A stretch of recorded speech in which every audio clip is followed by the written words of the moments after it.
Hey, DM Dango here with another review from the DM's Guild. This time we're looking at No Prep, No Problem, the solution to all your last-minute preparation needs.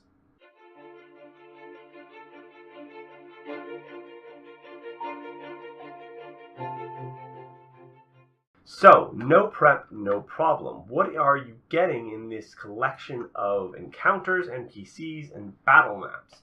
Well, you're getting all three, obviously, and you're getting 45 encounters, 20 NPCs, and 5 unique battle maps included in the entire, not module, I guess is the right word, but offering. I think offering is the word I'll go with. It is a collection of NPCs that kind of allow you to slot them in wherever you need them. It allows you to kind of go, well, I've got an NPC for a player, they're kind of going to attach to this one, or they've kind of like, they've ran in an area where I didn't expect them to be, and now I need an NPC really quickly. It gives you a nice, fully fleshed out NPC with enough backstory to kind of be able to roleplay it effectively, and to potentially provide adventure hooks should you choose to do so. They're really well written. I like a lot of them, and I like the way that they're constructed. They also reference back to the various, if you need them for combat situations, they also reference back to the various monster manuals, Volo's guide monsters that they represent. So things like bards, fighters, crusaders, all of that kind of stuff.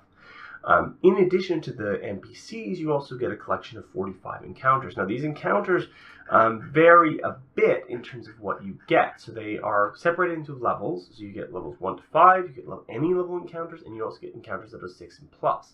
Now, in terms of any level encounters, I am a little bit hesitant on these normally, because how can it be in any level encounter? But these are things like archery tournaments, caravan helping. So it's not like the classic caravan protection racket kind of thing, but more like a caravan is stuck on the road and you need to help them out kind of thing. But there are some other ones, or things like the driverless carriage, which is more of an interesting kind of idea, where you have a carriage that's driving down the road at night, and it happens to be that there's some creature that's taking over it.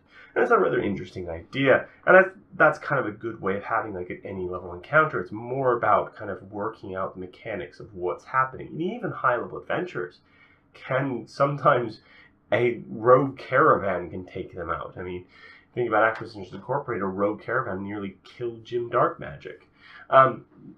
But I digress. You also get the level 1 to 5 encounters, which are more structured for them. You also get the level 6 plus encounters. And in addition to that, you get a collection of kind of generic battle maps, things like cities, cliffs, forests, and stuff like that, that allows you to kind of go, well, I need this battle map for this very specific area, but I don't want to have to go create one myself, or I don't have time to do that.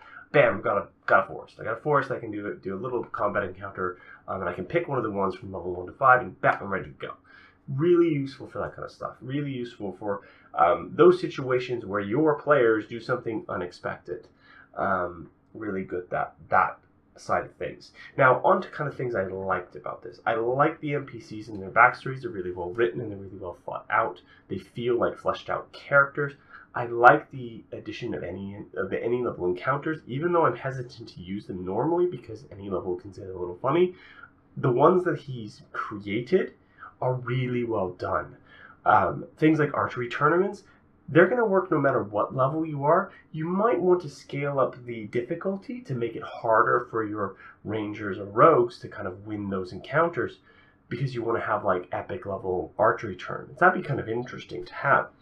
And it'd be easy to just adjust the numbers up a bit, kind of make them match the player characters, and that way it's more of a luck or kind of contest, but it's kind of good to see. I also liked a lot of the level 1 to 5. They seem interesting, if a little generic in some areas, but then when you have this many encounters, you're gonna run across common tropes. It's just gonna happen. And that's not to say tropes aren't bad. They are tropes for a reason. They stick around in our lexicons and our general social structures, because they're tropes and because they have very deep resonance with us as a species.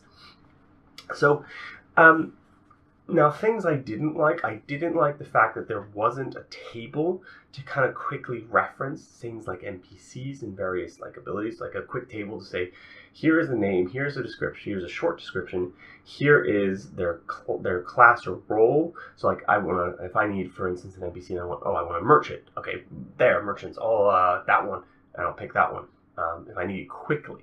The same thing with encounters. It would have been nice to have these kind of things, especially because these are kind of tended to be used in the case of where your PCs go a little off the rails of what you expected them to do, and you need something quickly. So it kind of gives you that aspect. And I like the maps as well. But I did like the maps. They're really well designed, and I think they're really helpful for those DMs who need a quick map for something their PCs did that they didn't expect. So, how do I rate this? It's quite hard, actually, and this is the bit of the review that I struggle with the most, because there isn't really a lot of things in the DM's Guild like this. It's very difficult to compare it against it, because that's kind of what I tend to do. I kind of take something and go, okay, well, what else is on the DM's Guild that's like this? There isn't really anything else like this or in this vein, so it's very difficult to run a comparison. But I think if I were to take all of the encounters that you get from the start, and including all the NPCs that you get as part of this, and the maps included, I'm going to rate it a 4.5 out of 5. With the addition of the tables, I would easily bump this up to 5. It's a great little offering, and you should definitely pick it up. Or, if you like and comment on this video, and it wouldn't hurt to subscribe, but that's not going to affect your chances, you can be entered into a chance to win one of these, win a copy of this offering. I'm going to run the contest from this week to next, so from this Tuesday, let's check the date, because I make sure of this, it is Tuesday the 10th, all the way to Tuesday the 17th, and I'll announce 2 winners to receive a free copy.